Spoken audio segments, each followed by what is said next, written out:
Hello everyone. Tonight we're not talking about philosophers or soldiers. We're talking about the hetairai of ancient Greece, debated with philosophers by day, and were shunned by society by night. They helped shape Athenian politics, yet couldn't legally marry a citizen. They were called muses, companions, even intellectual equals.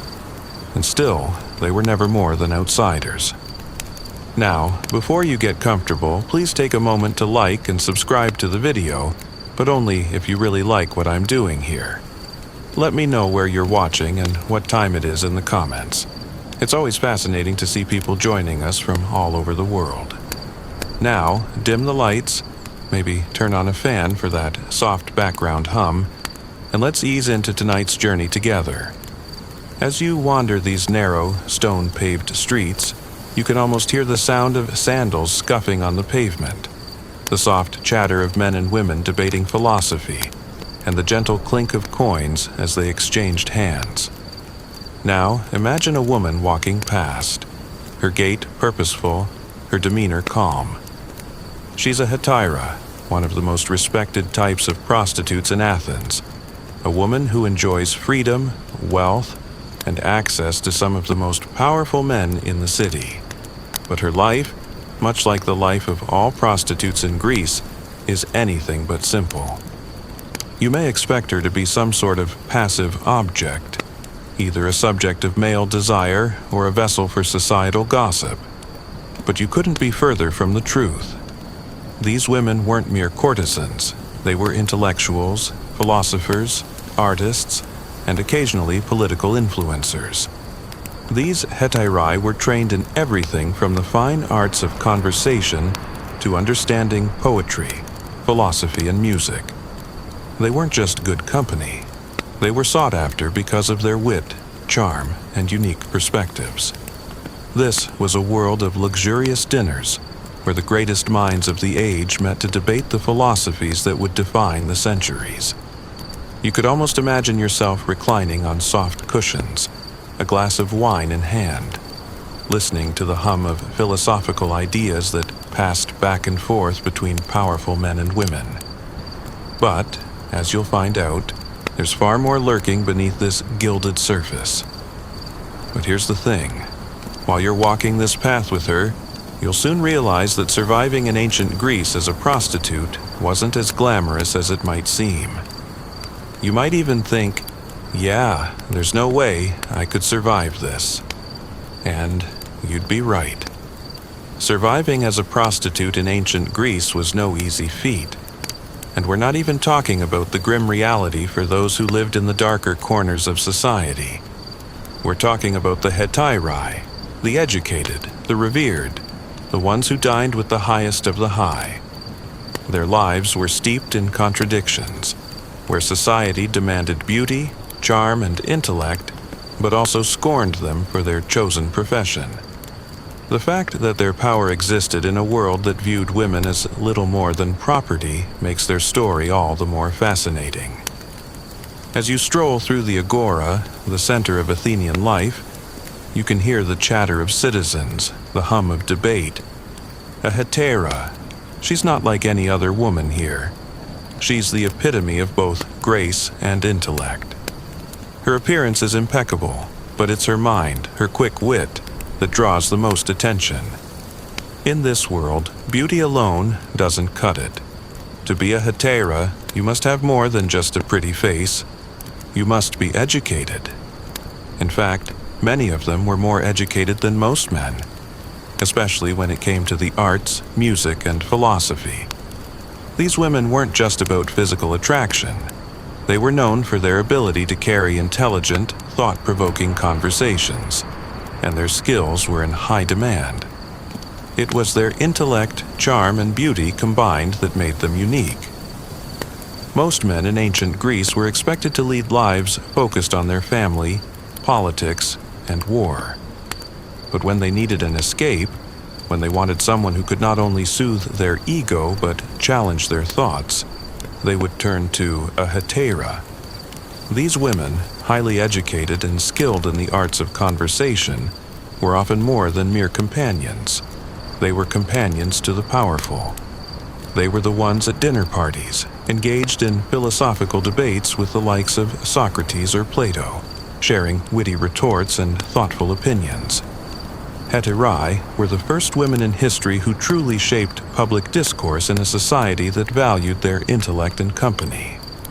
Historians still argue whether hetairai truly represented female empowerment, or if they were simply another tool for male pleasure and manipulation.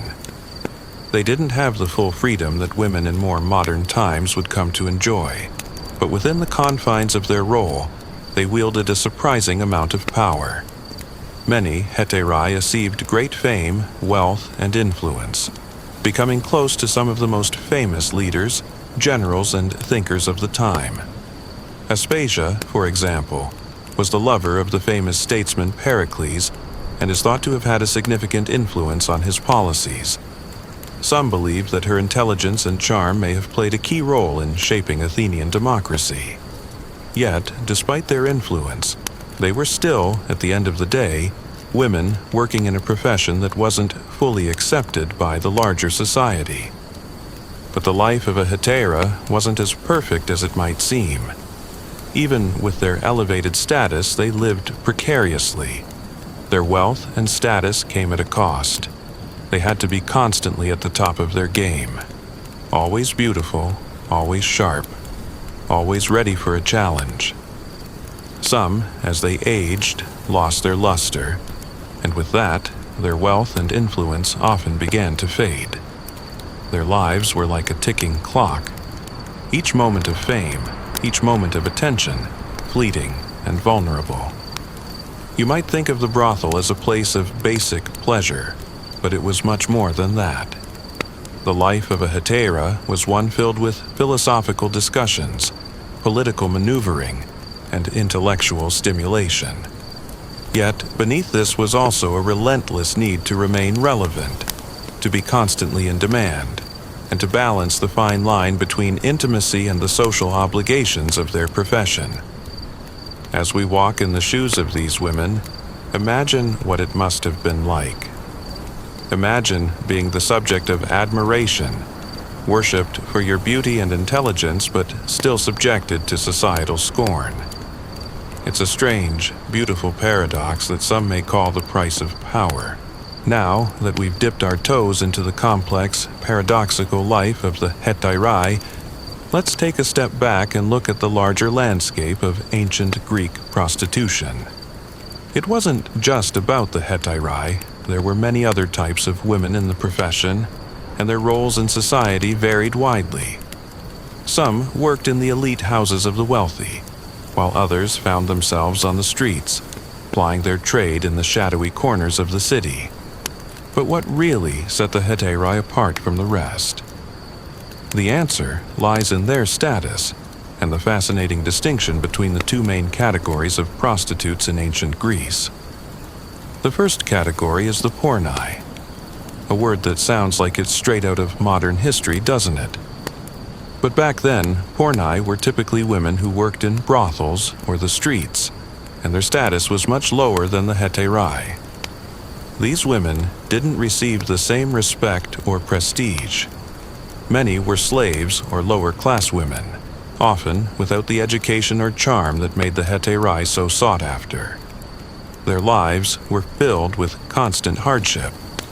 They were the ones who faced the harsher side of the profession, working in cramped, uncomfortable spaces, serving men who weren't interested in their intellect but only their bodies. Their interactions were transactional, and they often had little say in their daily lives. The pornai were the backbone of the ancient sex industry in Greece, providing the bulk of the service, but they lived in a world of invisibility. Unlike the hetairai, their lives were not recorded in philosophical debates or political discussions. Instead, their existence was something most people tried not to notice, if they did at all. For them, survival was an endless cycle of labor, with little recognition or reward. They didn't have the luxury of influencing politics or engaging in intellectual conversations with the powerful men of their time. Historians still argue whether the porne were as truly disempowered as we assume, or if their work gave them a different kind of autonomy. After all, they had the ability to move freely in the public spaces of Athens, a freedom that many respectable women of the time didn't enjoy. But at what cost did this freedom come? Their lives were often short and difficult, marked by exploitation and marginalization. Many of the porni were slaves, captured from wars, or bought by pimps to work in the brothels. They had little choice in their profession, and their fates were often sealed by the whims of their owners. Some women even chose to enter this world of their own accord, but for most, it wasn't a choice. It was survival. At the other end of the spectrum, we have the hetairai, who, although still engaging in sexual transactions, enjoyed a vastly different status in society. These women were not just sex workers. They were intellectuals, entertainers, and political players. As we saw earlier, many hetairai had relationships with the most powerful men of Athens, and their lives were often intertwined with the political landscape. But the trade-off was just as steep. Despite their high status, hetairai often faced deep loneliness, with their relationships often transactional. These women had access to the luxury of intellectual stimulation, but at the end of the day, they were still defined by their profession. They were still vulnerable to the same societal biases that relegated women to the margins of public life. As you walk through Athens tonight, picture the vast differences between these two groups of women: the porni working in the gritty back streets, and the hetairai attending lavish symposia, engaging in spirited debates with philosophers. These women may have had different stations in life, but both groups had to navigate a world that viewed them through a lens of suspicion and contradiction. Their lives may have been shaped by societal expectations, but in the private spaces where they gathered, they often formed their own communities of support and solidarity. The porni might have lived harsh, unforgiving lives, but even in their suffering, there was a degree of power over their bodies and the freedom to walk the streets of Athens, however fleeting that freedom might have been. Meanwhile, the hetairai could use their intellect and charm to climb the social ladder, yet they too faced challenges that no one could ignore. Their lives were anything but simple. They were full of contradiction and complexity, both privileged and marginalized. Historians still debate which of these two roles was more empowering, the life of the hetairai or the life of the porni. Could the hetairai be considered women of power, or were they simply exploiting their own beauty to climb the social ladder? And could the porni be seen as women who found a way to survive in a society that offered them little? It's a debate that has no clear answer, and one that continues to challenge our assumptions about power, sex, and agency in the ancient world. But for now, as you stand in the middle of the ancient city, take a moment to reflect on the stark contrast between these two women, each living a life defined by their profession, yet each finding a different kind of strength in a world that didn't offer them much. The hetairai and the porni both navigated the complicated dance of survival in ancient Athens, their lives offering us a glimpse into a society where gender, power, and sex were inextricably linked. By now, you've stepped deeper into the fabric of Athenian society, where the roles of women in the world of sex were far more nuanced than what we often imagine. But as you continue walking, you can't help but wonder, what was the social status of these women, really? Did they command respect, or were they simply tolerated? What did it mean to be a hetairai or a porni in a society that held men as the ultimate authorities, where women were often kept in the shadows? In ancient Greece, society was heavily stratified, and women were generally seen as subordinate to men in almost every area of life. Their main duties revolved around managing the household, raising children, and adhering to a strict set of societal expectations. In the public sphere, women were expected to remain largely invisible, rarely interacting with the outside world unless it was under the supervision of a male guardian. But there was one area where women could break free from this confinement, and that was the world of prostitution. Here, women were visible in a way that other women could never dream of. Yet, despite this visibility, their lives were still far from equal. When it came to prostitutes in ancient Greece, their social status was a complex matter. Women in this profession weren't just one group. They occupied a spectrum of positions that ranged from the very lowly to the highly respected. And the hetairai, the women we've been discussing, were at the very top of this hierarchy. Despite their profession, they had a certain social standing that set them apart from other women. They enjoyed privileges that most women of their time could only dream of: access to wealth, education, and powerful men. They were allowed to participate in the social and intellectual life of the city, mingling with philosophers, politicians, and wealthy patrons. This was no small feat in a society that often saw women as little more than property. The hetairais' education was a key factor in their elevated status. Unlike other women in Greek society, who were often kept at home and taught only domestic skills, the hetairai were trained in the arts of conversation, music, dance, and even philosophy. This education allowed them to stand out in a way that was rare for women of the time. They could hold their own in a debate, engage in witty conversation, and offer insights that were highly valued by the men they entertained. They weren't just beautiful, they were also intelligent, sharp, and socially adept. And because of this, they often moved in circles that most Athenian women never even knew existed. But of course, even these respected prostitutes were still subject to societal double standards. While they may have been admired for their intellect and beauty, their profession always hung over them like a shadow. They were still regarded as fallen women, and the mere fact of their occupation meant that they were always vulnerable to judgment. Society might have valued their companionship, but it still considered them second-class citizens. The dichotomy between respect and scorn was a delicate balance. While the hetairai were often admired for their wit and charm, they could never fully escape the stigma of their profession. This was true for even the most famous among them. Women like Aspasia, who was the lover of Pericles, one of Athens' greatest statesmen. Despite her intellectual brilliance and influence in Athenian politics, she was always referred to as a prostitute. Her beauty and intelligence didn't erase the fact that she made her living through sex.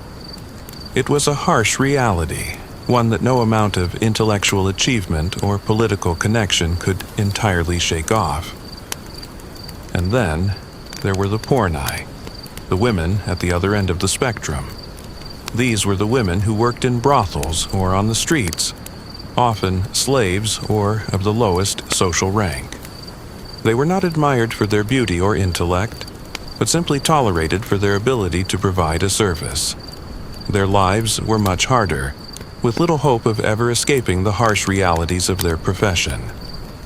The pornai didn't enjoy the luxury of educated conversation or political influence. They worked long hours, often in miserable conditions, and were subject to constant exploitation. Their social status was the lowest it could be, seen by most as little more than tools for male pleasure. Yet even these women had their place in society. While they were often ignored or despised, they were also considered necessary to the functioning of the city.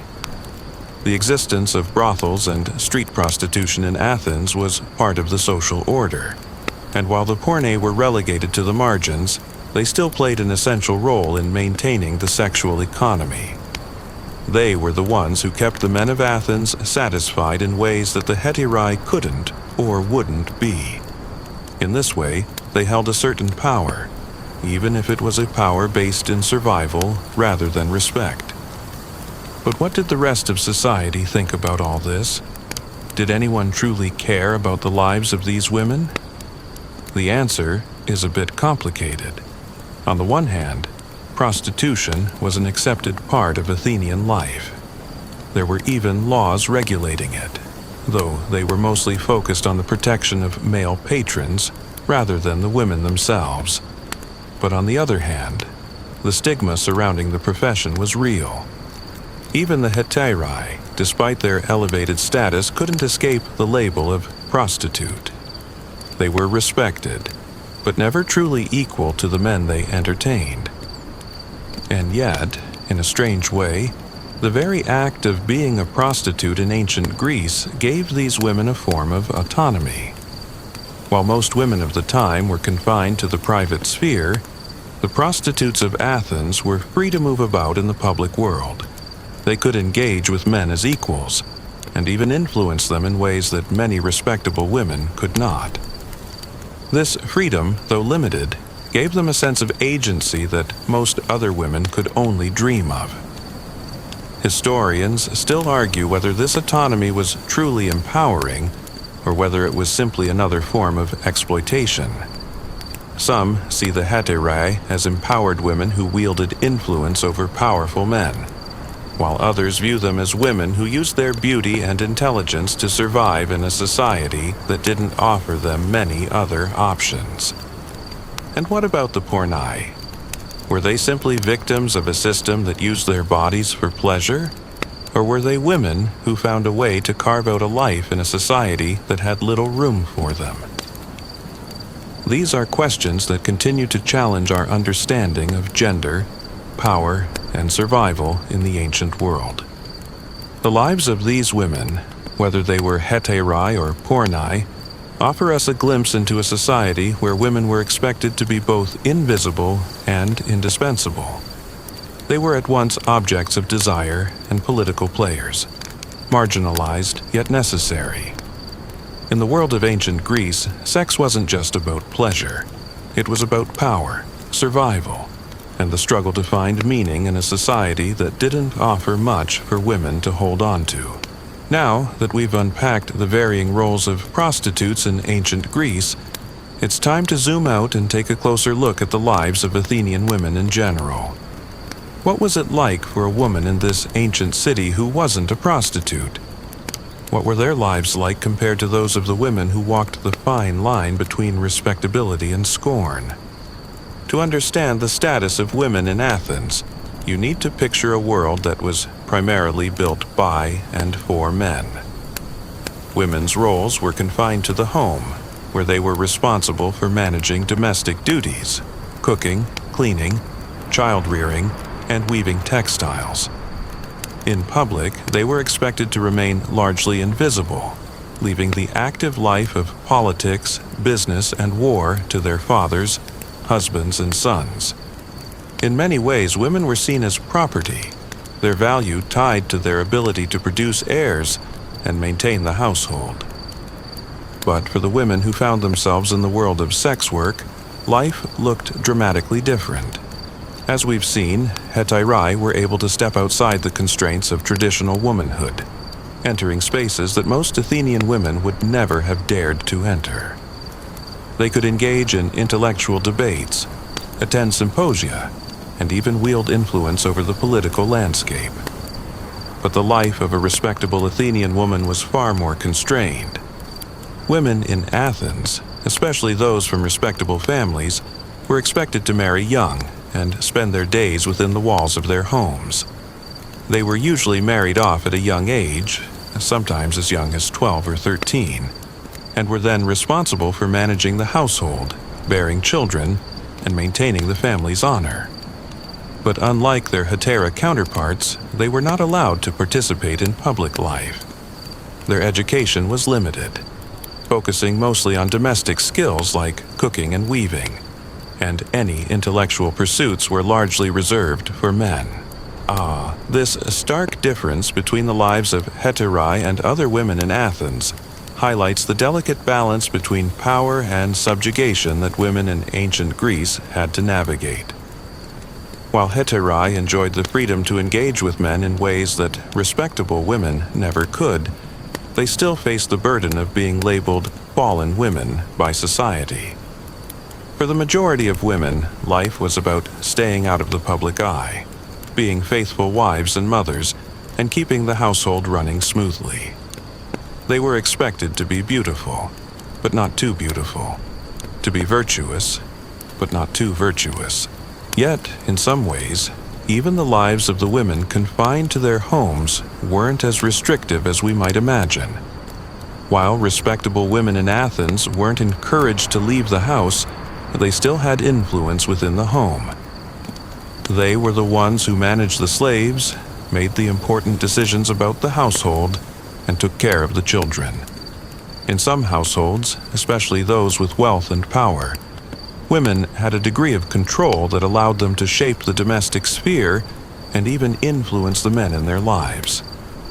Historians still debate how much power women really had in ancient Athens. Were they simply confined to their homes and their duties, or did they hold more sway than we give them credit for? Some scholars suggest that women in the domestic sphere were able to exert a kind of soft power, using their influence within the home to subtly shape the political and social environment. Others argue that this power was limited, and that women were largely powerless in a world dominated by men. But one thing is clear: women in ancient Greece, whether they were hetairai or respectable wives, had to navigate a world that defined their worth by their relationship to men.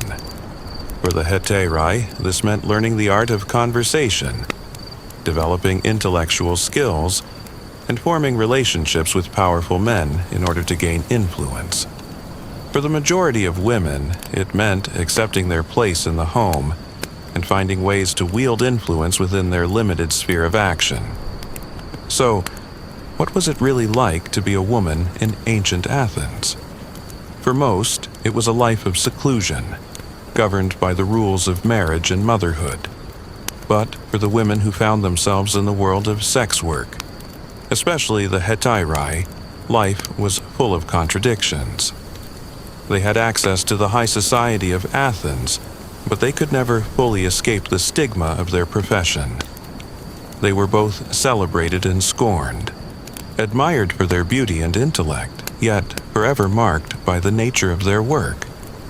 This contradiction played out in the lives of the most famous hetairai, women like Aspasia, who gained prominence in the political circles of Athens as the lover of Pericles, one of the greatest statesmen of the time.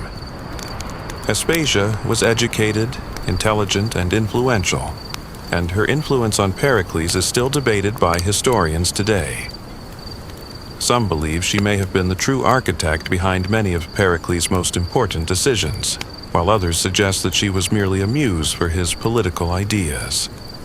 Either way, her status as a hetairai never allowed her to fully escape the stigma that came with her profession. Despite her intellectual prowess and political savvy, she was always seen through the lens of her occupation.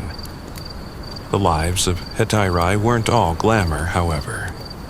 Many of these women found themselves in relationships that were more transactional than romantic. They often had to rely on their looks, charm, and wit to secure their place in a world that could easily discard them. Their relationships with powerful men were often more about securing protection and resources than about love or companionship. And as they grew older and their beauty faded, many hetairai were left without the power they once wielded. In the case of women like Aspasia, the intellectuals and the courtesans who entertained the elite, they were still often relegated to the margins of society.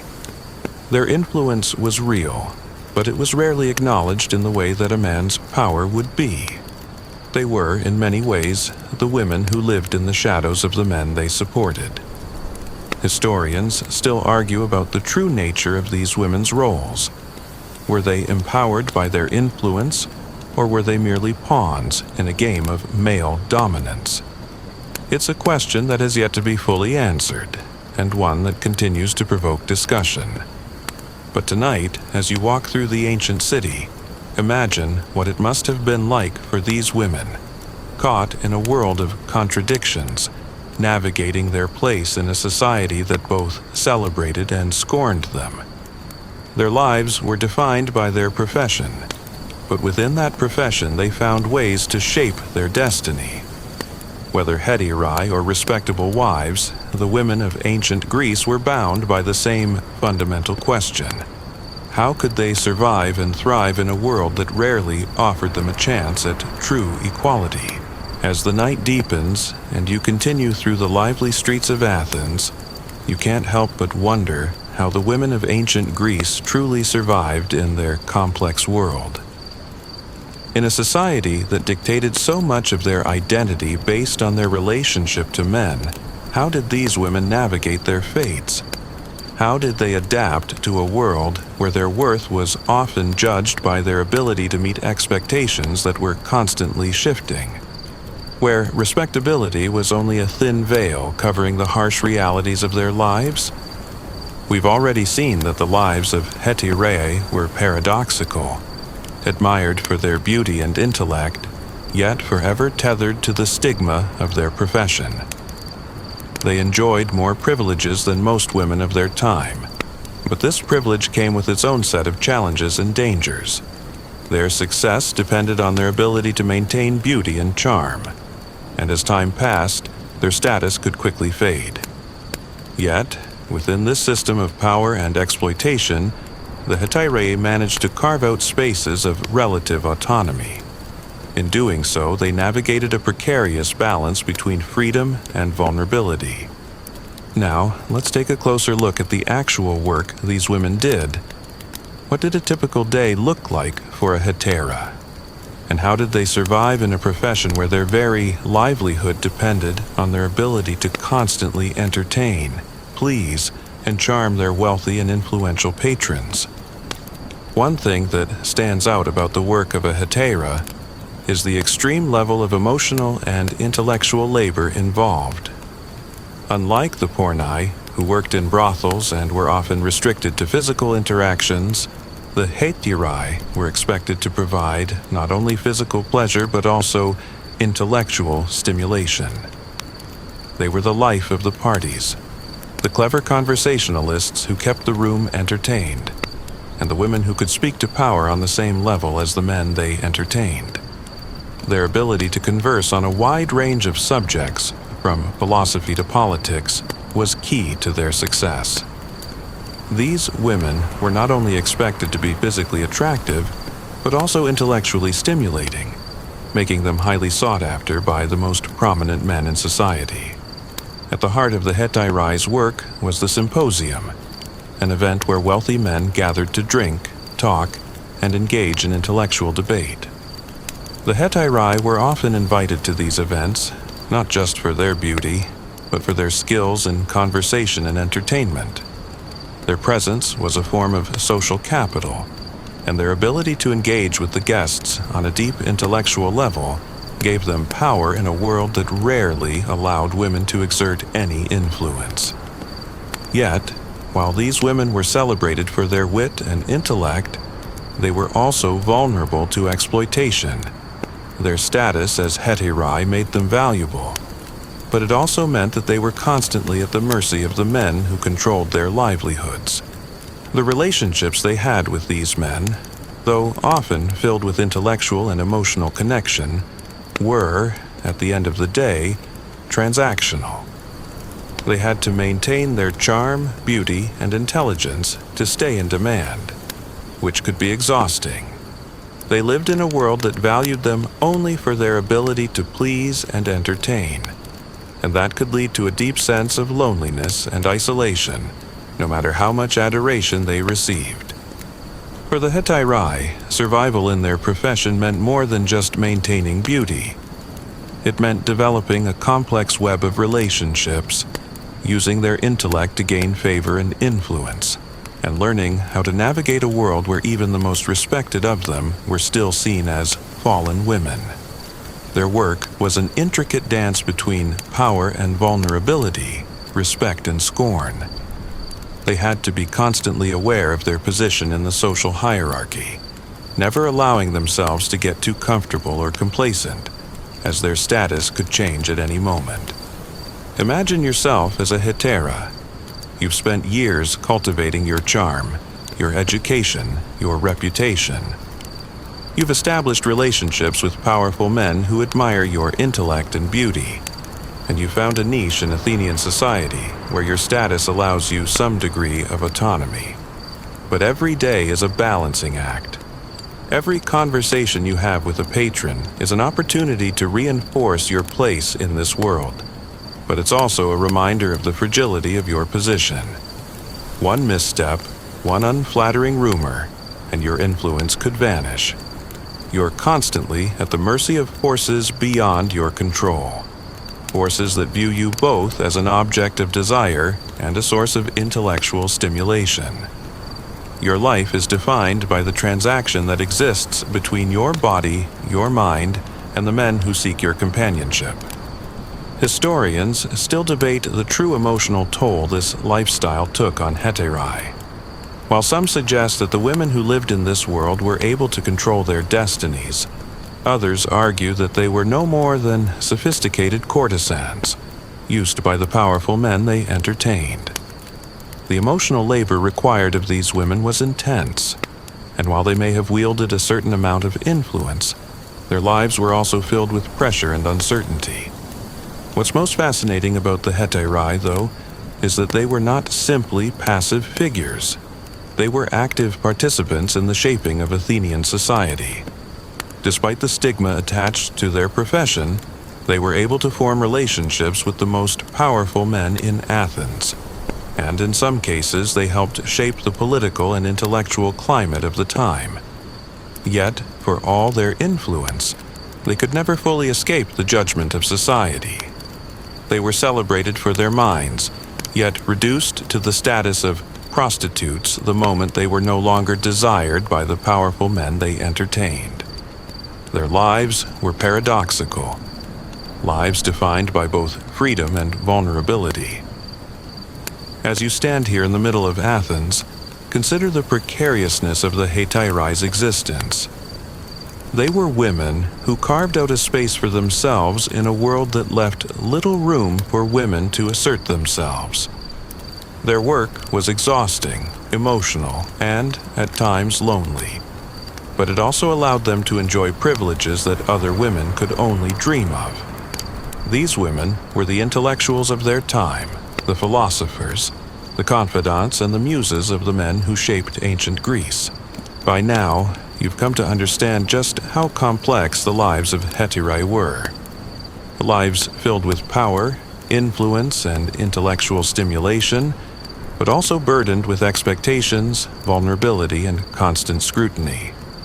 But what did their work actually look like on a day-to-day basis? We've touched on the intellectual and emotional labor, but now, let's delve deeper into the daily routines, the struggles, and the reality of what life was like for these women who lived in a world where their worth was both revered and despised. First, imagine the environment in which they operated. The life of a hetairai was often a world of luxury. Rich tapestries, finely carved furniture, feasts, and flowing wine. They would spend their days in private homes or at high-end symposia, where influential men gathered to drink and debate.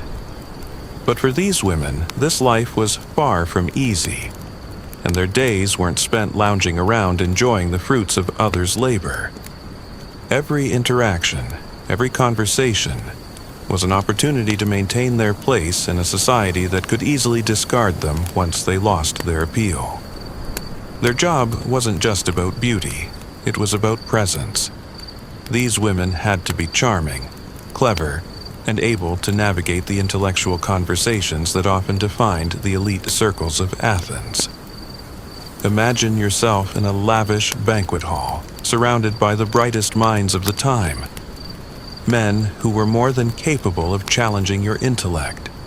You have to hold your ground, participate in discussions, and know how to entertain, all while maintaining your charm and your physical allure.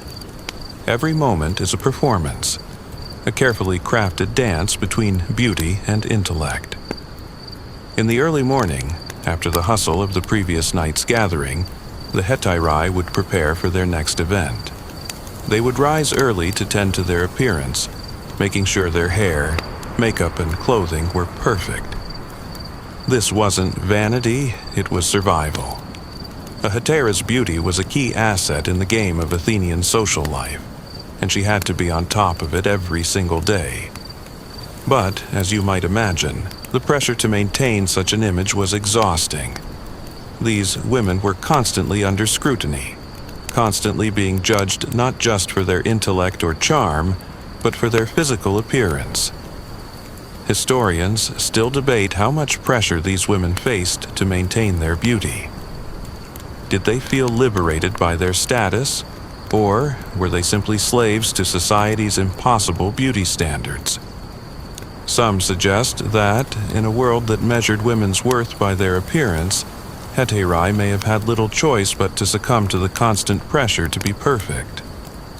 But on the other hand, their ability to shape conversations, influence political decisions, and enjoy the luxuries of Athenian life suggests that they were far more than just pretty faces.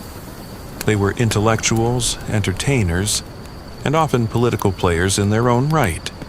But, despite their status, a hetairais' life was far from secure. Imagine what it would have been like for one of these women as she reached the age when her beauty began to fade. It's at this point that the harsh realities of her profession would set in. A hetairai, who had once enjoyed the patronage of wealthy men, had once held the room with her wit and charm, would now find herself facing a hard truth. Her appeal was no longer what it had been, and this wasn't just a matter of vanity, it was a matter of survival. When a hetairai could no longer command the same attention, her income would dwindle, and her position in society would be at risk. Unlike the pornai, who often had no other means of support, the hetairai were better positioned to survive once their looks began to fade. Many of them had accumulated enough wealth and influence during their prime years to retire comfortably, while others would transition into different roles, perhaps as mentors or advisors. Some even became political figures in their own right, using their relationships with powerful men to influence the policies of Athens. But for others, the decline in physical appearance meant the end of their professional life, and they would often face a much harder time transitioning out of their role. Now, consider the emotional toll that this kind of life would take. The intellectual and social pressures alone would be enough to wear anyone down, but for the hetairai, the constant need to maintain beauty and charm in a city full of demanding men must have been exhausting. There's no doubt that they led lives of privilege in many ways, but they were also trapped in a cycle of performance, where their worth was always tied to their ability to please others. The emotional labor involved in being a hetairai was immense. They were expected to be more than just sex workers.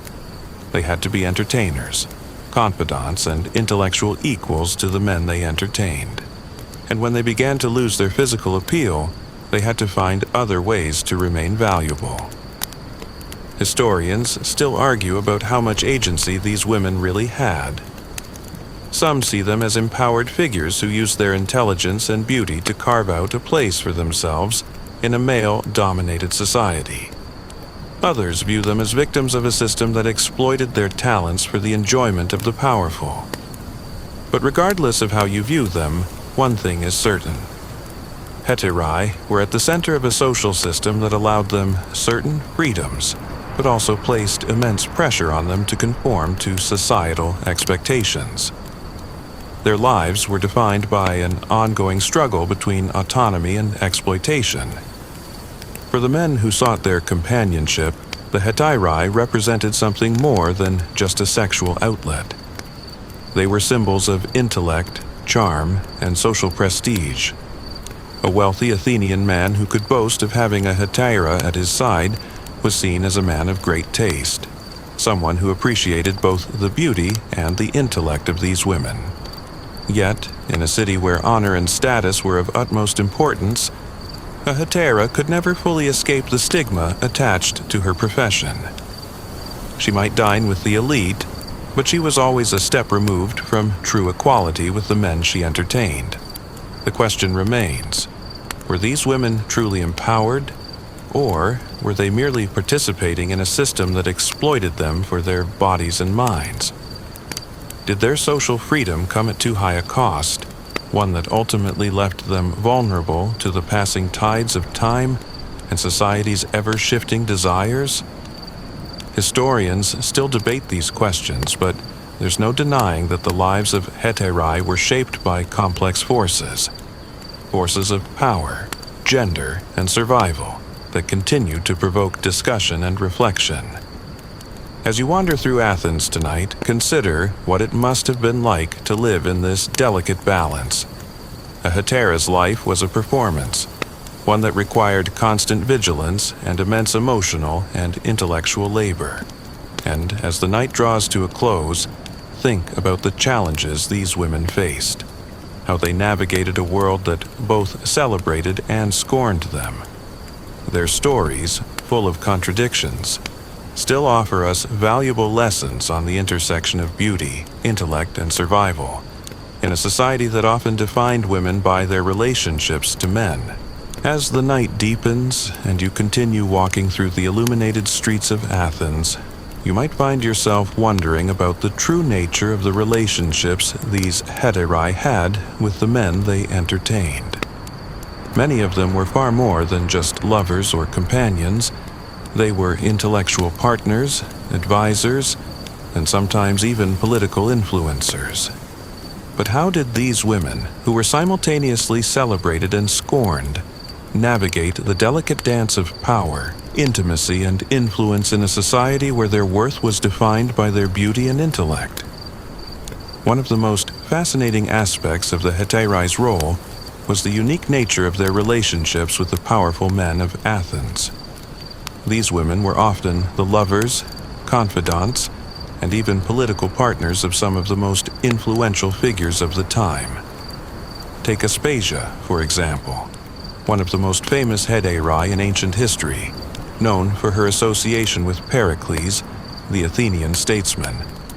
Aspasia wasn't just a beautiful woman by Pericles' side, she was also an intellectual force in her own right.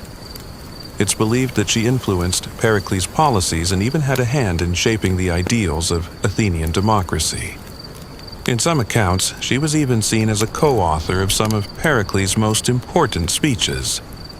Yet, despite her intellectual influence and political savvy, Aspasia's status was always tied to her profession. Even though she had access to the highest echelons of Athenian society, she was still regarded as a prostitute by the same society. Her intelligence and power didn't erase the stigma of her profession. This paradoxical reality was something that many hetairai faced. They wielded influence and power, yet were constantly reminded of their place in a male-dominated world.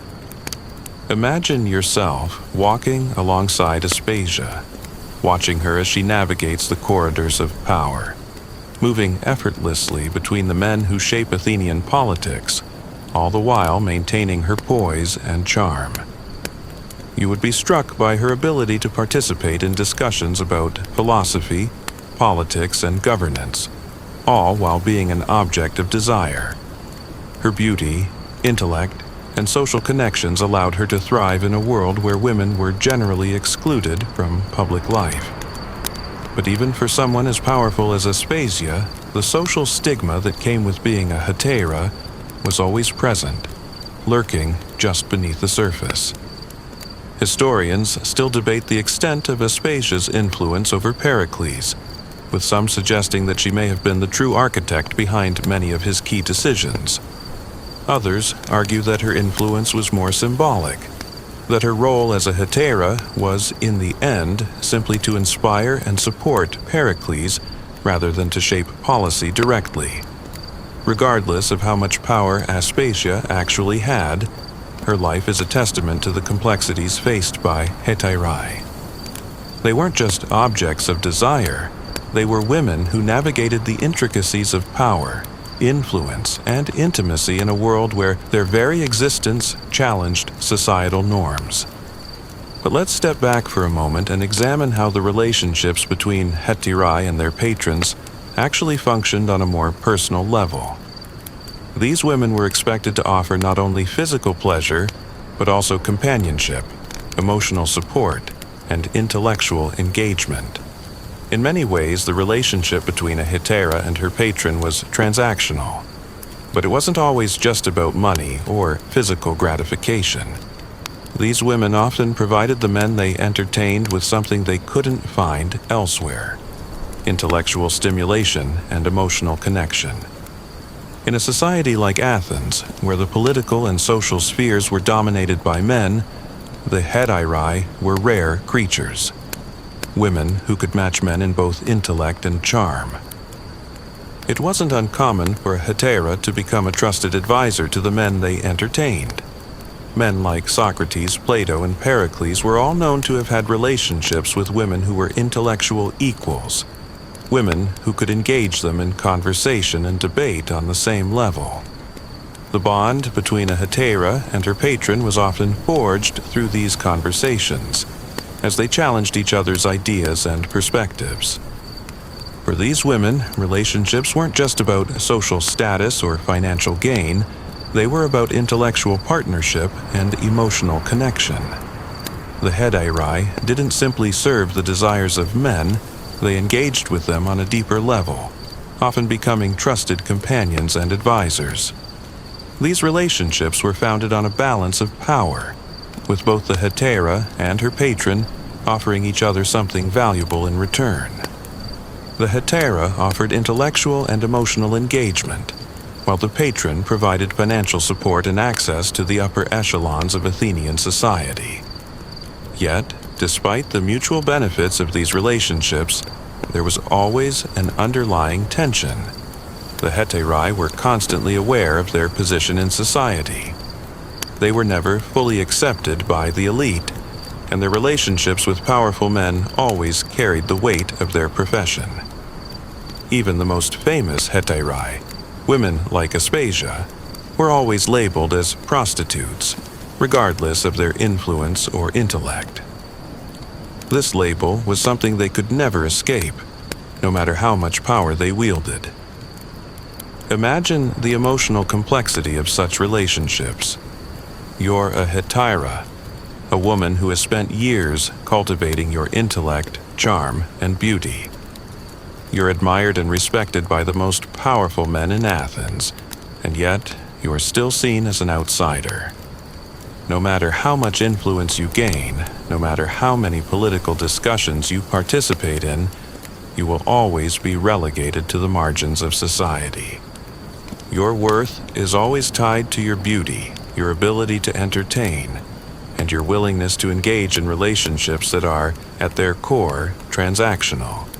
And yet, for all the complexity and contradictions of their lives, the hetairai were able to carve out spaces for themselves in a world that constantly sought to define them by their bodies. Through their intellect, charm, and perseverance, they shaped the cultural and political landscape of Athens in ways that many of their contemporaries could never have imagined. Historians continue to debate the true nature of the hetairais' power. Were they empowered women who used their beauty and intelligence to carve out a place for themselves in a male-dominated world? Or were they simply victims of a society that valued them only for their bodies? Some argue that the hetairai were in control of their own destinies, using their relationships with powerful men to gain influence. Others suggest that they were merely pawns in a larger system of male dominance, exploited for their beauty and intellect. Regardless of where you stand on this debate, one thing is clear. The lives of hetairai were defined by a delicate balance of power, intimacy, and survival. As you reflect on the lives of these women tonight, imagine what it must have been like to walk in their shoes, to be at once celebrated and scorned, admired and objectified. The hetairai were at the center of a world that both revered and rejected them. They were intellectuals and companions, advisors and lovers, all while navigating a society that could never fully accept them for who they were. As you continue your journey through the ancient streets of Athens, it's hard to ignore the lasting imprint that these women, the hetairai, left on Greek society. Their influence didn't just stop at the political debates and symposia they frequented. Their presence permeated the very fabric of Greek art, literature, and culture.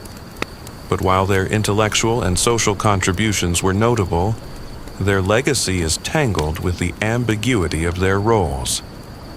Did they break free from societal expectations, or were they simply playing along with a system that always viewed them as outsiders?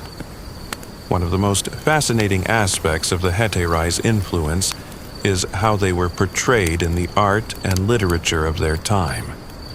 Throughout ancient Greek art, you'll find depictions of women that range from the idealized to the sexualized. These images were often created to satisfy the voyeuristic tastes of wealthy patrons, yet they also reflect the complex role of women in Greek society. The hetairai were frequently immortalized in these works, their beauty and charm captured for posterity. But what's intriguing is that many of these representations were not just about their physical attributes. They were often depicted in situations that implied a deeper connection with the intellectual and artistic worlds they inhabited. Consider the famous pottery and frescoes that depict the symposia, those lavish feasts attended by the intellectual elite of Athens. The hetairai are frequently featured in these scenes, not just as passive figures reclining at the tables, but as active participants, engaged in conversation, playing music, or even engaging in philosophical debates. In these depictions, the hetairai were shown as intellectually stimulating companions, holding their own in spaces traditionally reserved for men. These works reflect the dual nature of their roles. They were both objects of male desire and valued contributors to the cultural and intellectual life of the city. Yet, for all their influence in art and literature, the hetairai were never fully free from the societal judgments that accompanied their profession. They may have been celebrated for their beauty and intellect, but they were always defined by their connection to a profession that was, at best, considered marginal and, at worst, shameful. The contrast between their real lives and how they were depicted in art offers a striking commentary on the divide between societal acceptance and personal agency. Historians still argue about whether these artistic depictions were meant to elevate the status of the hetairai or to reduce them to mere objects of male fantasy. Some scholars believe that the artists who depicted the hetairai in such empowered ways were attempting to elevate their status, perhaps even suggesting that these women were more than just their roles as courtesans. Others, however, argue that these images were designed to reinforce the male gaze, positioning the hetairai as nothing more than subjects of visual pleasure. Either way, the fact remains that the hetairai were immortalized in ways that few women of the time were. In literature, the hetairai were often portrayed as both seductive and intelligent figures, representing the complexity of Athenian views on sex, power, and intellect. Writers like Aristophanes and Plato wrote about them with a mixture of reverence and disdain. In Lysistrata, Aristophanes paints a picture of women who, through their sexual power, can manipulate and control the men around them. While the play is filled with humor and satire, it also hints at the political power women could wield, particularly through their sexual relationships. However, even in these works, the hetairai are ultimately defined by their ability to control men through their bodies. There's an interesting tension in these depictions, an acknowledgement of their power, but also a reinforcement of the idea that women's value was inherently tied to their physical attractiveness and their ability to satisfy male desires. Yet, despite being tied to their bodies, the hetairai were also deeply involved in the intellectual currents of the time. In fact, some of the most famous hetairai were known for their sharp minds and ability to engage in philosophical debates. Aspasia, once again, provides an example of how a hetairai could use her intellect to exert influence. She is often depicted as an intellectual equal to the men of her time, capable of holding court with philosophers and statesmen. But again, this influence came at a high cost. No matter how much intellectual and political power she wielded, Aspasia's status as a hetairai meant that she was always on the fringes of Athenian society. She was revered, but never fully accepted as an equal. In a sense, the hetairai were symbols of a world that valued them, but could never fully accept them.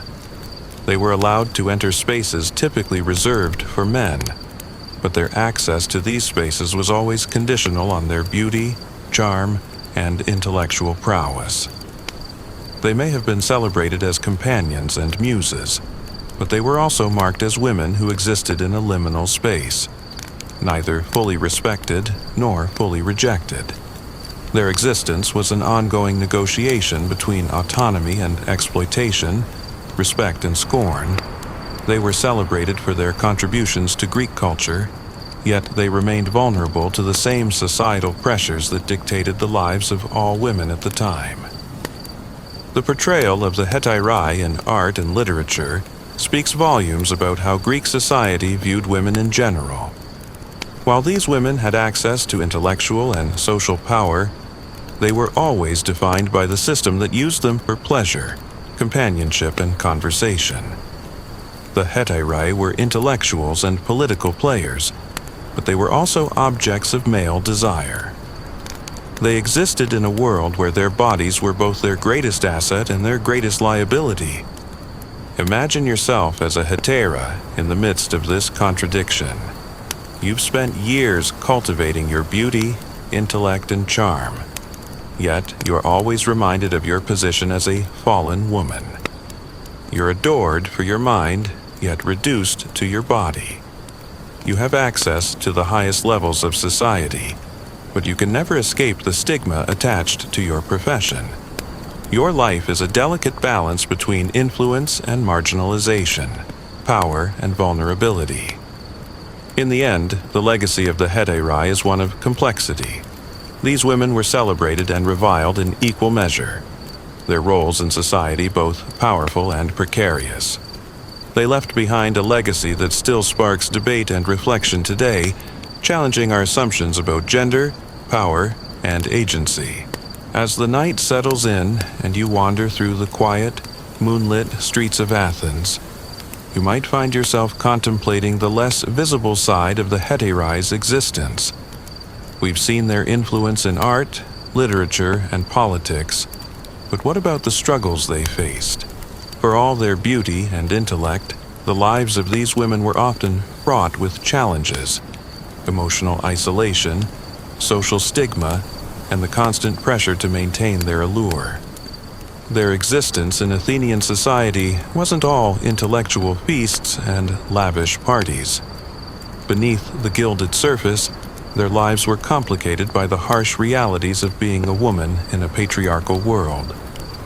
One of the greatest challenges the hetairai faced was their vulnerability.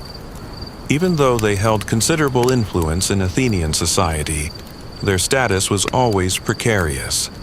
As we've seen, their beauty and charm were integral to their position, but they could easily fade from prominence as they grew older or as the fickle demands of their male patrons changed. The very qualities that made them valuable, youth, beauty, intellect, were also the qualities that made them vulnerable. A hetairai who could no longer hold the interest of the men who supported her would quickly find herself cast aside. Imagine yourself as one of these women, fully aware that your worth in society is tied to the way others perceive you. Your beauty and charm may have earned you influence, but they could also leave you exposed, vulnerable to the shifting tides of Athenian social dynamics. The pressure to maintain your appearance, to remain desirable, was a constant weight on the shoulders of every hetairai. And it wasn't just about maintaining physical beauty. There was also the pressure to remain sharp, witty, and engaging, to continue offering your intellect and companionship to the men who frequented your company. A hetairais life was a performance, one that required constant attention and effort, a juggling act between intellectual stimulation and personal sacrifice. But as you walk the streets of Athens tonight, think about the toll this constant performance must have taken on a hetairais' emotional well-being. For all their fame, wealth, and status, these women were often isolated. The relationships they had with their male patrons were, by nature, transactional. They weren't allowed the kind of emotional connection that a respectable woman might find in marriage. The hetairai were seen as outside the bounds of traditional family life, and as such, they often lacked the deep familial support systems that other women might enjoy. Their relationships, while often intellectually enriching, were still based on their role as companions for men who were interested in more than just their minds. The idea of true partnership or emotional intimacy was elusive for most hetairai. Historians still argue whether hetairai were able to form true emotional bonds with their patrons, or whether their relationships were always based on the transactional nature of their profession.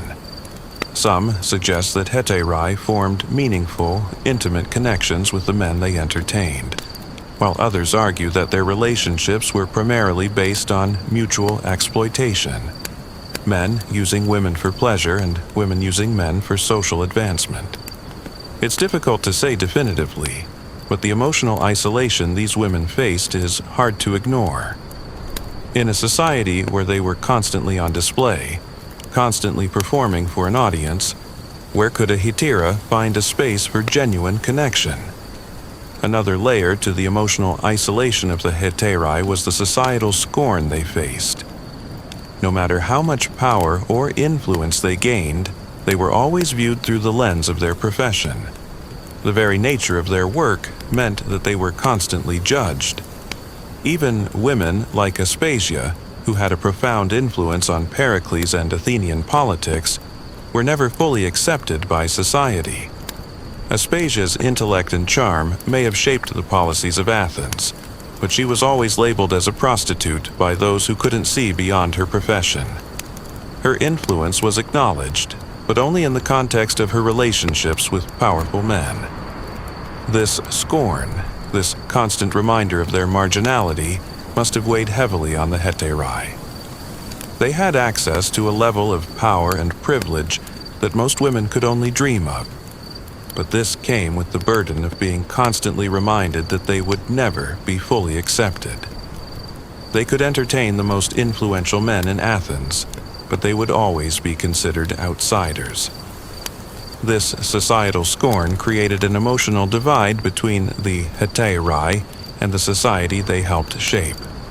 They were respected, but never fully revered. As you reflect on the lives of these women tonight, imagine the paradox they lived within. They were celebrated for their beauty and intellect, but always defined by the very profession that allowed them access to this power. They navigated a world of political influence and intellectual engagement, but at the cost of emotional fulfillment and social acceptance. The hetairai were both liberated and trapped. Liberated in the sense that they could step outside the constraints of traditional womanhood and engage with the intellectual and political elite, but trapped in a world that saw them as nothing more than objects of male desire. And yet, despite these challenges, the hetairai left an indelible mark on Athenian society. Their contributions to philosophy, politics, and art were profound, and their legacy continues to be felt today. They were the first women in history to wield the kind of social and intellectual power that most men took for granted. They were intellectual equals to some of the greatest minds of their time, and yet they were also the object of male desire, forever caught in the tensions between intellectual power and social scorn. In the end, the lives of the hetairai serve as a powerful reminder of the complexities of power, gender, and survival. They were women who lived in a world that both celebrated and condemned them, who used their beauty and intellect to shape history, and who navigated a landscape of societal expectations that was constantly shifting beneath their feet. Their legacy, both as intellectuals and as objects of desire, offers us valuable lessons on the intersection of gender, power, and agency in a society that often defined women by their relationships to men. As the moon casts its pale light over the ancient city, you can't help but reflect on the unique position the hetairai occupied in Athenian society. They were both revered and scorned, celebrated for their beauty and intellect, yet always held at arm's length by a society that could never fully embrace them. But despite this paradox, the hetairai were more than just figures of male desire or political tools. They were women who carved out a place for themselves in a world that rarely offered such opportunities. We've explored their roles as intellectual equals to some of the greatest minds of the time. But what about their personal lives? What were their emotional experiences, their relationships with other women? And how did they navigate the complex dynamics of a society that constantly defined them by their profession? Behind the performances and intellectual debates, what was it like to be a hetairai in the intimate, everyday moments that defined their existence? One key aspect of the hetairai's lives that often gets overlooked is their relationships with other women. While they may have been surrounded by powerful men, their relationships with women were likely far more meaningful in many ways. The hetairai were part of a subculture of women who, despite the social stigma attached to their profession, found solidarity and camaraderie in each other. They understood the unique challenges they faced, being both revered and marginalized. And in many ways, these relationships formed the foundation of their emotional support system. Imagine yourself as a hetairai, walking through the bustling streets of Athens. You pass by other women. Some may be pornai, others may be respected wives or mothers. But there's a special connection between you and the women who share your profession. You've both navigated the same challenges, faced the same societal scorn, and you've learned to rely on each other for support. You exchange knowing glances, share quiet conversations away from the prying eyes of the men you entertain, and offer each other advice on how to navigate the pressures of your roles. In a world that so often isolates you, these women are your confidants, your partners in survival. Despite the public nature of their work, hetairai often led lives of secrecy and subtlety. Their emotional bonds, the friendships and alliances they formed with each other, were often the most meaningful relationships in their lives. In an environment where their worth was defined by male approval and fleeting beauty, it was these female connections that offered the support they needed to endure. These relationships were essential for emotional survival, providing a sense of sisterhood and mutual understanding. But even among themselves, the hetairai were subject to the harsh realities of their profession. As we've seen, their lives were often filled with intense competition, with each woman striving to maintain her position in a world that demanded perfection. This competition could lead to feelings of jealousy and rivalry, and in some cases it may have created rifts among the hetairai themselves. The pressure to be the most beautiful, the most charming, and the most intellectually stimulating could sometimes drive wedges between women who were otherwise allies. It's not hard to imagine the complex emotions that would arise in a world where your social and economic survival depended on your ability to remain desirable to the men you entertained. As you reflect on these women's lives, think about the tension they must have experienced. On one hand, they were highly respected for their beauty, intellect, and charm. But on the other hand, they were always defined by their profession as courtesans. Their status was precarious. A hetairai's worth was always tied to her physical appearance and her ability to remain desirable in a world where beauty faded with age. As they navigated this tension, the hetairai had to find ways to protect themselves emotionally and mentally.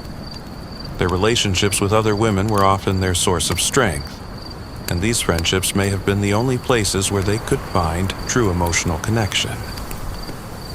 In many ways, these emotional connections were the antidote to the constant pressure to maintain their allure and perform for their male patrons. The hetairai lived in a world where their worth was constantly judged by the men around them, men who used them for pleasure, intellectual stimulation, and companionship. In a society that saw them as commodities, it must have been deeply comforting to have the support of other women who understood the realities of their world. These relationships offered a respite from the exhausting performances that the hetairai had to put on every day. They could let their guard down, share their fears and frustrations, and remind each other of their intrinsic value beyond their roles as objects of male desire. And yet, there's still the question of how much agency these women truly had. Were they truly empowered by their relationships with men, their ability to influence the political and intellectual spheres of Athens, or were they simply surviving in a world that never allowed them to escape the confines of their profession? Historians continue to debate this, but what's clear is that the hetairai were far more than the sum of their roles as courtesans. They were women who navigated a world of intellectual, emotional, and social complexity, finding ways to survive, thrive, and even influence the course of history. As you walk through the streets of Athens tonight, consider the complexities of these women's lives, their relationships with men, with each other, and with themselves.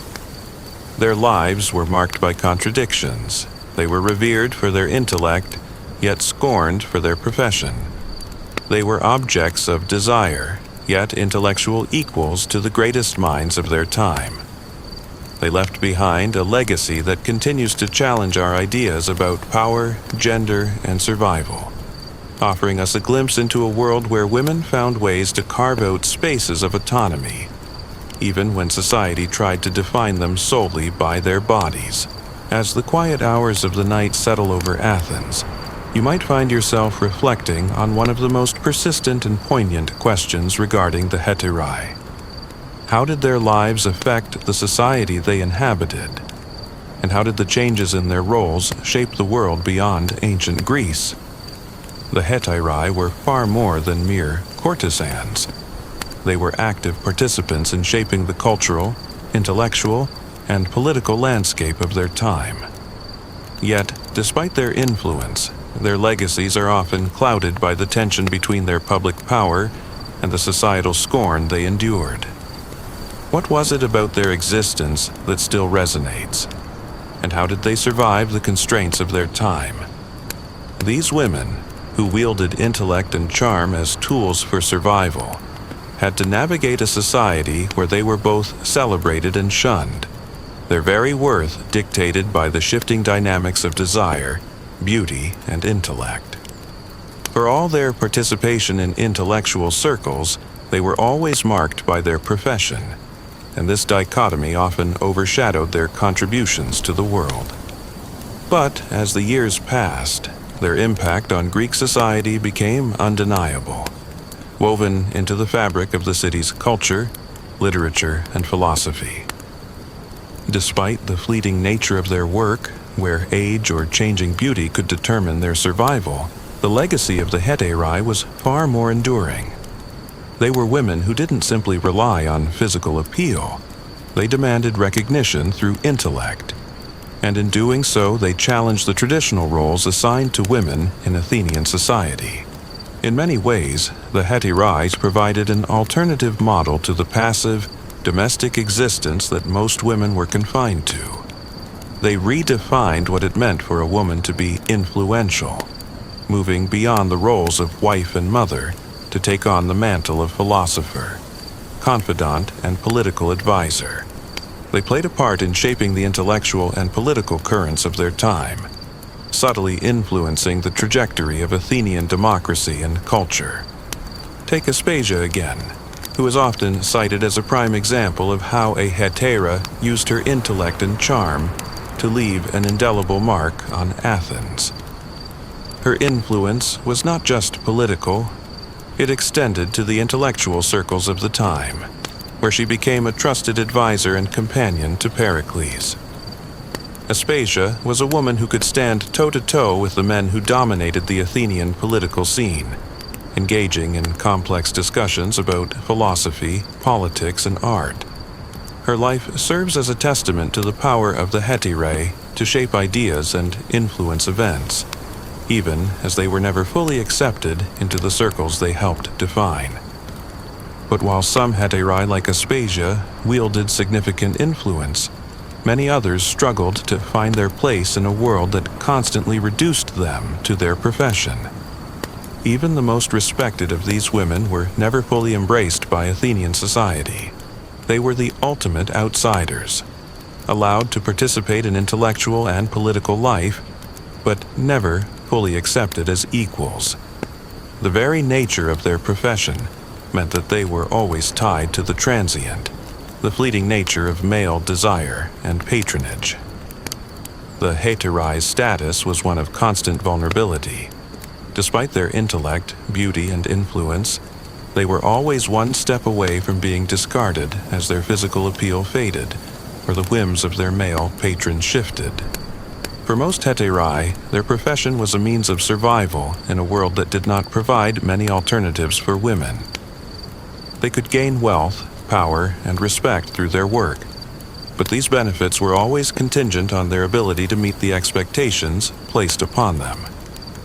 As time passed, the balance between power and vulnerability began to shift, as their influence waned with age. Yet, for those who did manage to maintain their status and influence, their legacies were often clouded by the very nature of their profession. They were intellectuals, philosophers, and political advisors, but they were also always prostitutes, a label that clung to them no matter how much they contributed to Athenian society. Historians still debate how much power the hetairai really had, and to what extent they were able to control their destinies. Some argue that they were victims of a patriarchal system that exploited their beauty and intellect, while others suggest that they were active participants in the shaping of Athenian life, using their relationships with powerful men to gain influence. But one thing is certain: the hetairai were women who navigated a world of contradictions. They were at once celebrated and scorned, revered and marginalized, influential and vulnerable. Their lives were a delicate balance between autonomy and exploitation, power and submission.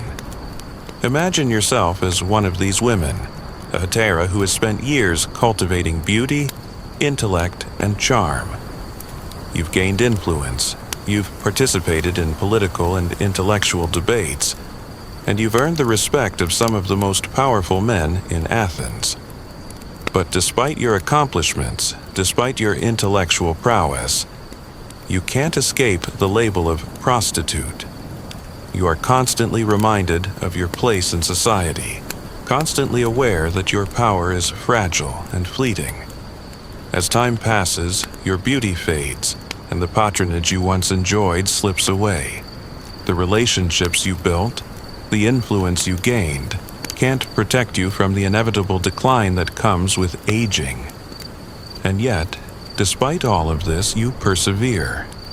You carve out a space for yourself in a world that never fully accepts you, that only values you for your appearance and your intellect. You are a hetairai, a woman who is both celebrated and condemned, both powerful and vulnerable.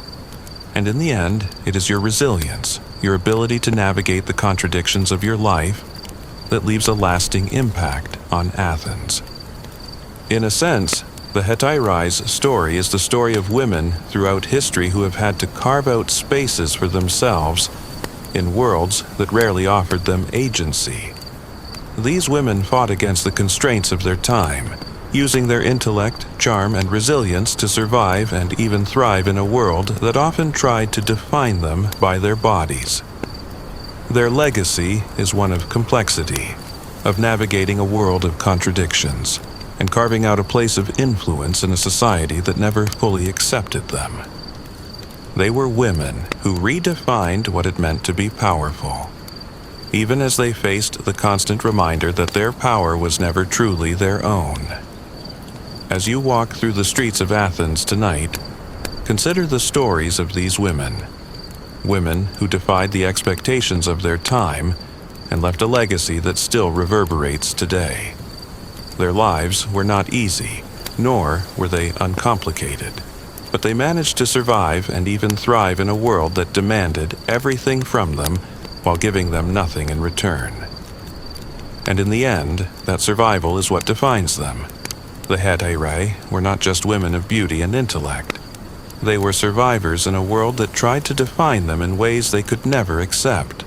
As the night draws to a close and the sounds of Athens quieten around you, you might find yourself considering how the lives of the hetairai continue to shape our understanding of ancient Greek society.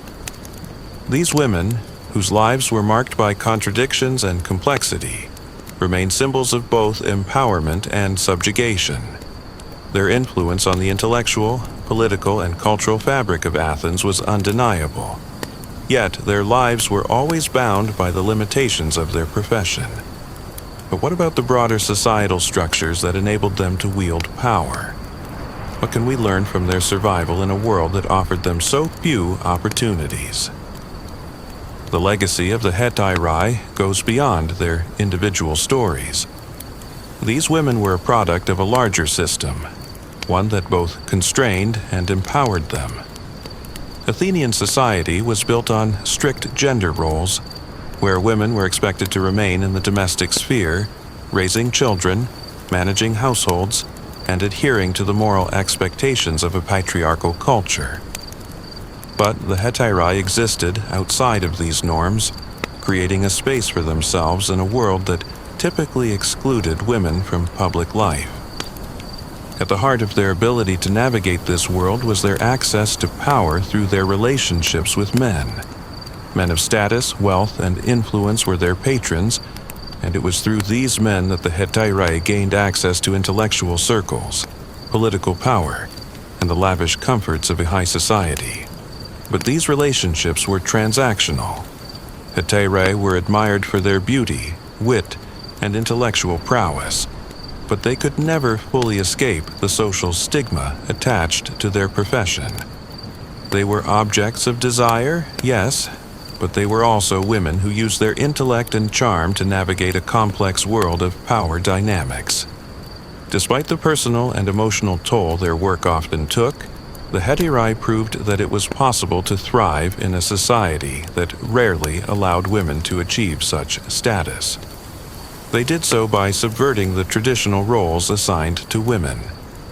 Instead of remaining invisible in the private, domestic realm, they stepped into the public sphere, using their intellect, beauty, and social connections to carve out a place for themselves.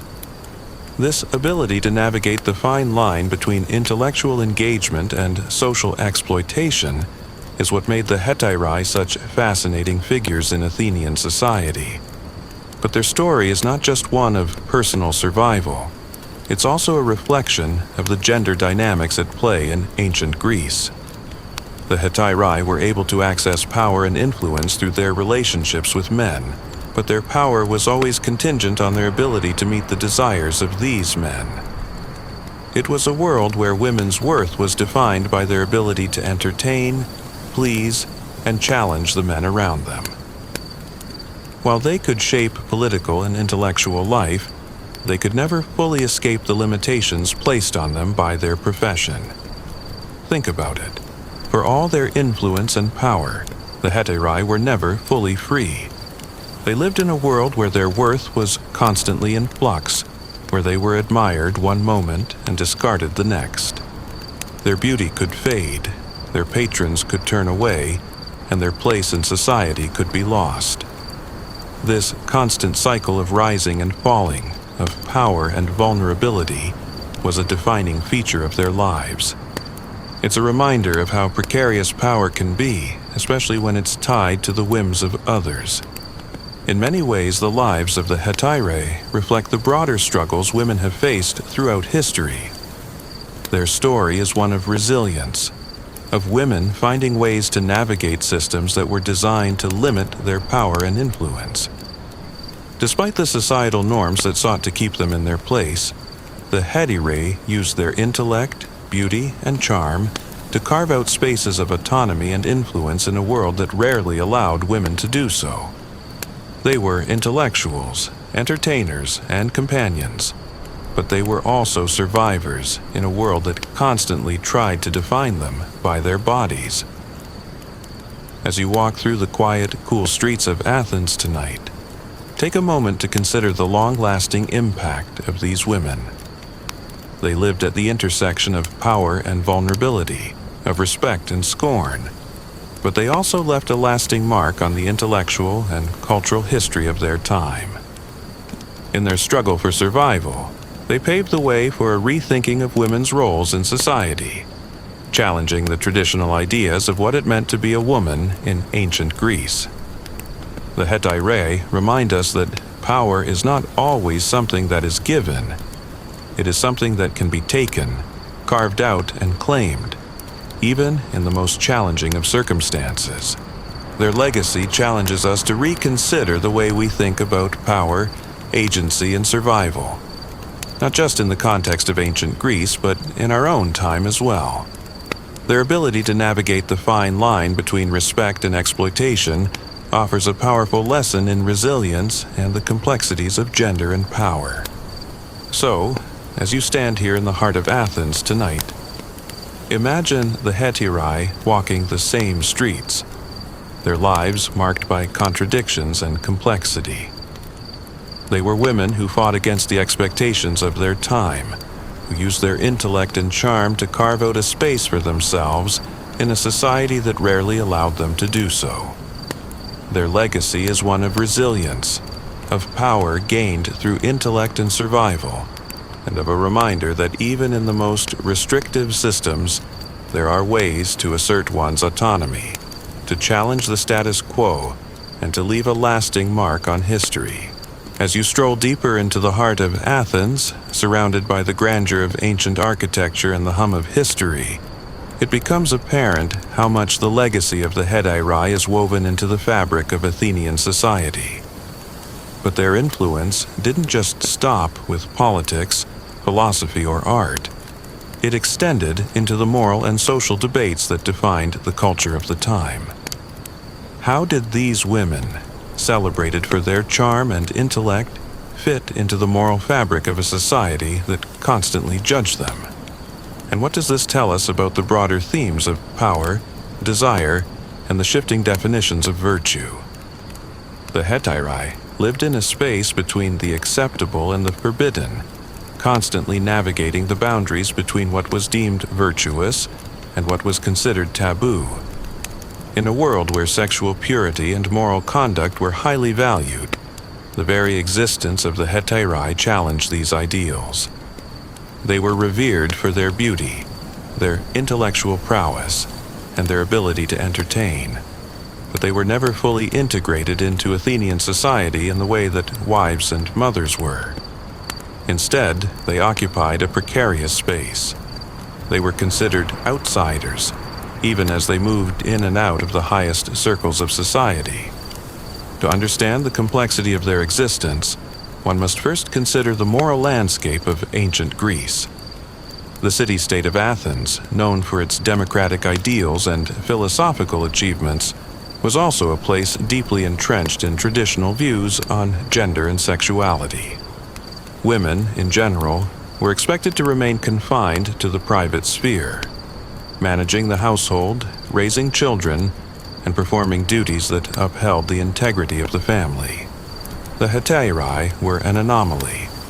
They stepped outside these boundaries, using their beauty and intellect to participate in public life. Their relationships were not defined by marriage or family, but by intellectual companionship, political alliances, and sexual transactions. But this transgression of the traditional boundaries of female virtue was not something that was easily accepted by the larger society. Hetairai were often treated as paradoxical figures. On the one hand, they were celebrated for their beauty and wit, their ability to engage with men as intellectual equals, and their role in the social and political spheres.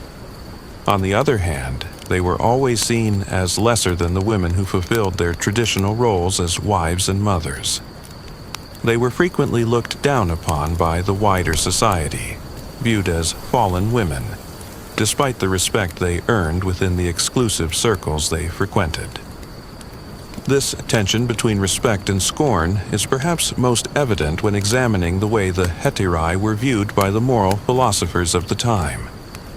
For philosophers like Plato, who believed in the ideal of the philosopher king and the proper order of society, the hetairai were a troubling figure. They represented a kind of freedom that was not aligned with the ideal of women as protectors of the domestic sphere. Plato's works, particularly in the Republic, provide a vision of a society where women were equal to men in their ability to engage in intellectual life.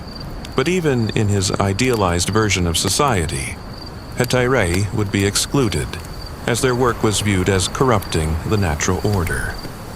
Yet, despite this scorn, there was an undeniable tension in Greek moral philosophy regarding the role of women in society. On one hand, women were considered inferior to men, relegated to the private sphere and their duties as wives and mothers. But on the other hand, the hetairai demonstrated a capacity for intellectual and social engagement that was hard to ignore. Their presence in intellectual discussions, political debates, and social gatherings was an acknowledgement of their abilities, even if society's judgment could not fully accept them as equals.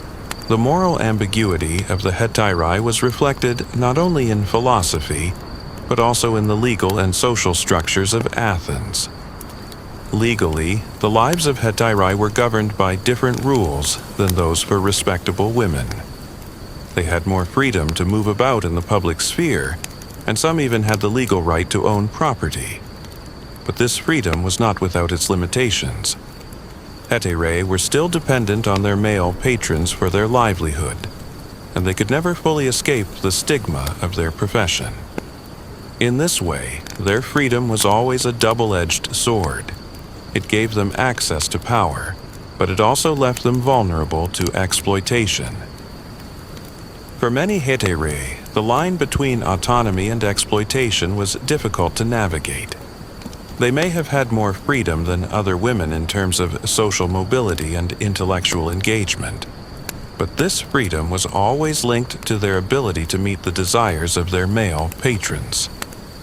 A woman who could no longer fulfill these expectations would find herself cast aside, her status diminished, and her access to power revoked. Imagine the emotional and psychological toll this constant pressure must have had on these women. To be admired for your beauty, intellect, and charm one day and discarded the next. To be seen as both a symbol of intellectual prowess and an object of desire. This was the paradox that the hetairai lived with every day. Despite their contributions to society, despite the power they held, they were never fully free from the chains of societal judgment. Historians still debate whether the hetairai were empowered or exploited in their relationships with men. Were they the intellectual equals of the men they entertained, or were they simply being used as tools for male pleasure and political gain? The question remains complex and open-ended, but one thing is clear. The hetairai lived lives that were shaped by the very contradictions they embodied. They were at once celebrated and scorned, admired and marginalized, powerful and vulnerable. Their legacy is one of resilience in the face of a society that sought to define them in limited terms. In the end, the hetairai of Athens provide a glimpse into the complexities of gender, power, and society in ancient Greece. They were women who fought for space in a world that often denied them that space, carving out their own roles in the public, intellectual, and political spheres. Yet, their legacy is also a reminder that freedom, power, and influence are never fully free from the constraints of society's judgments. The hetairai were, in many ways, the ultimate outsiders, intellectuals and companions, philosophers and muses. But they were always marked by their profession. always judged by a society that could never fully accept them for who they were. As you continue your journey through the quiet, moonlit streets of Athens, it's impossible to ignore how the legacy of the hetairai continues to echo through time, far beyond the borders of ancient Greece. These women, who were so deeply entwined with the intellectual, political, and cultural life of their city, didn't just survive within the confines of their roles. They reshaped the narrative of what it meant to be a woman in a patriarchal society. They found power in the very spaces where women were supposed to be excluded, using their beauty, intellect, and social skills to navigate a world that rarely offered them any other form of agency. Yet, despite their undeniable influence, the hetairai have long been defined by the duality of their existence. They were celebrated for their sharp minds, their beauty, and their ability to elevate the intellectual and political conversations of their time. Yet, they were always seen through the lens of their profession, which was ultimately defined by their relationships with powerful men. It's this tension, the tension between the respect they commanded and the scorn they received, that forms the core of their enduring legacy. In the centuries that followed their time, the hetairai became symbols of both empowerment and exploitation. They were often portrayed as women who challenged the status quo, who navigated a male-dominated world and carved out spaces for themselves within it. Yet, their legacy is also a reminder that women's power has often been built on the backs of their bodies, and that even the most influential women in history have struggled against the social forces that sought to limit their autonomy. One of the most enduring aspects of the hetairai's story is how their influence extended beyond the walls of Athens. As intellectual and political advisors, these women were central to the shaping of the Athenian democracy. The conversations they had with the philosophers, politicians, and generals of the day had a lasting impact on the way that the ancient Greeks thought about politics, philosophy, and the role of women in society. While the exact details of their influence are often obscured by time, there is no doubt that the hetairai played a key role in shaping the cultural and political discourse of their era. Take Aspasia, for instance, a woman whose legacy has transcended the boundaries of ancient Greece. Aspasia was more than just the lover of Pericles. She was an intellectual force in her own right, a woman whose wisdom and political insight shaped the very foundation of Athenian democracy. While the specifics of her influence remain a subject of debate among historians, her reputation as a thinker, advisor, and political confidant has endured throughout the centuries. Aspasia's story is a powerful reminder that the hetairai were not merely objects of male desire, but were active participants in the intellectual and political landscape of their time. But for all the influence they had, the hetairai were never able to fully escape the stigma that came with their profession. They were, in many ways, the ultimate outsiders, highly respected, yet never fully accepted. Their lives were marked by a constant balancing act between power and vulnerability, between intellectual achievement and social scorn. The hetairai were both celebrated and marginalized, their lives shaped by the societal forces that both exalted and rejected them. In modern times, the story of the hetairai has taken on new meaning, serving as a lens through which we examine the intersection of gender, power, and agency. These women, who lived in a world that often denied them the right to define themselves, showed us that power doesn't always come in the form of political office or social approval. Sometimes, power comes from the ability to navigate the complexities of a world that seeks to limit your potential, to find ways to carve out a place for yourself, even when the system is designed to hold you back. The hetairai also serve as an important reminder that women's roles in history have often been shaped by their relationships to the men around them. The story of the hetairai is one of survival in a world that constantly defined them by their bodies. but also a story of women who took that definition and turned it into something more, something intellectual, political, and cultural. Despite their social marginalization, the hetairai were able to redefine what it meant to be a woman in a society that typically offered women very little power. They showed that even within the constraints of their time, there was room for resistance, for rebellion, and for reimagining the boundaries of gender and power. As you continue your walk through the city tonight, consider the lasting legacy of these women. The hetairai remind us that the struggle for power is never simple, never linear, and always marked by contradictions. They were women who sought autonomy in a world that refused to grant them it, and in doing so, they shaped the course of history. Their ability to navigate the shifting tides of Athenian society offers us a powerful lesson in resilience and the complexities of gender, power, and survival. Their story is not just one of intellectual achievement or political influence. It is a story of survival in the face of adversity, of finding power in spaces where women were rarely allowed to exist. The hetairai were more than just figures of beauty and desire. They were intellectuals, philosophers, and political influencers. Their legacy is one of complexity and contradiction, of women who challenged the system, reshaped the social landscape, and carved out spaces for themselves in a world that rarely offered them such opportunities. The hetairai remind us that history is full of stories of women who fought for their place in the world, even when the world didn't want to make room for them. They were women who defined themselves in a world that tried to define them by their bodies, and in doing so, they left an indelible mark on the course of history.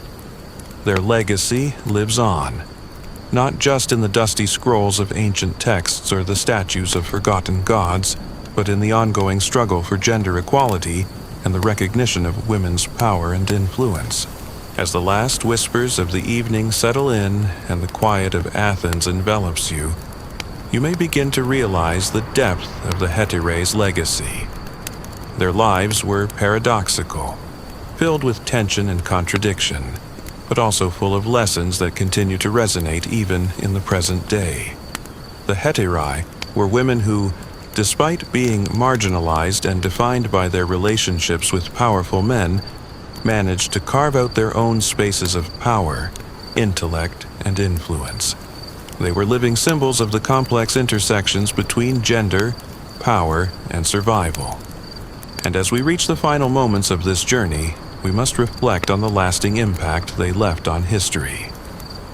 The hetairai were never fully accepted, never fully embraced, but they made their mark nonetheless. Their intellectual and cultural contributions were undeniable, in a world that often saw women as mere accessories to the men around them. The hetairai showed that a woman could be both a muse and a master of ideas. They proved that beauty alone was not the only key to success. It was the ability to engage in conversation, to influence the minds of those around them, and to wield intellect and charm in a world where women were often excluded from the conversations that shaped society. Yet, despite all they achieved, the hetairai were always vulnerable. Their lives were marked by the fragile nature of their status, constantly at the mercy of the whims of the men they entertained. As they grew older, their beauty faded, and with it, their influence often slipped away.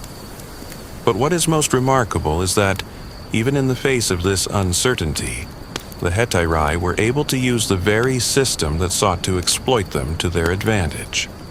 They navigated the complexities of their world with grace, intellect, and resilience, and in doing so, they showed that power can be gained in the most unlikely of ways. The story of the hetairai is not just about the role of women in ancient Greece. It is a story about how women, throughout history, have had to carve out their own spaces of autonomy, even when society refused to grant them that freedom. Their lives challenge us to rethink the conventional notions of power and success. The hetairai were not just survivors. They were architects of their own destinies, reshaping the world around them, even as they were constrained by it. And their legacy continues to inform how we view the struggles of women today. The hetairai remind us that power is not always given, it is often taken, carved out, and fought for, even when the system seems designed to exclude. They show us that true power doesn't always come from political office or public acclaim. Sometimes it comes from the quiet, subtle ways women shape the world, through conversation, through connection, and through the quiet strength that lies in their ability to survive. As the evening winds down, think about the lasting lessons of the hetairai. They were women who navigated a world of contradictions, who were both revered and scorned, admired and marginalized. They lived their lives within the spaces defined by men, but they also found ways to transcend those boundaries, using their intellect, beauty, and charm to make their mark on history. They were intellectuals, political influencers, and cultural icons, all while remaining outsiders. The hetairai remind us that power and influence can come in many forms, and that sometimes the most significant contributions come from those who are not fully accepted by the society they shape. In a way, the legacy of the hetairai is a testament to the power of resilience. They were able to turn their positions of vulnerability into positions of influence, to reshape the narrative of what it meant to be a woman in a patriarchal society. They remind us that even in the most restrictive systems, there is always room for resistance, for agency, and for the redefinition of what it means to be powerful. So, as you take one last walk through the streets of ancient Athens, let the stories of the hetairai guide you. Their lives were filled with paradoxes, contradictions, and struggles, but they also left behind a powerful legacy. Their stories are not just about the women of ancient Greece. They are about the universal fight for power, respect, and autonomy that continues to shape our world today. The hetairai were not just women of beauty and intellect, they were women who survived and thrived in a world that sought to define them by their bodies. They used the system to their advantage, carved out spaces for themselves, and in doing so, helped shape the course of history. Their story is one of empowerment, survival, and the quiet revolution that happens when women refuse to be confined by the boundaries set for them.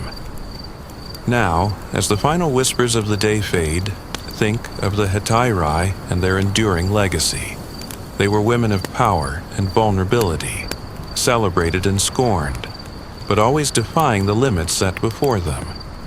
Their lives, rich with intellectual vigor and subtle influence, show us that true power often arises from the spaces society tries to erase, and that is a lesson we can carry with us into our own journeys.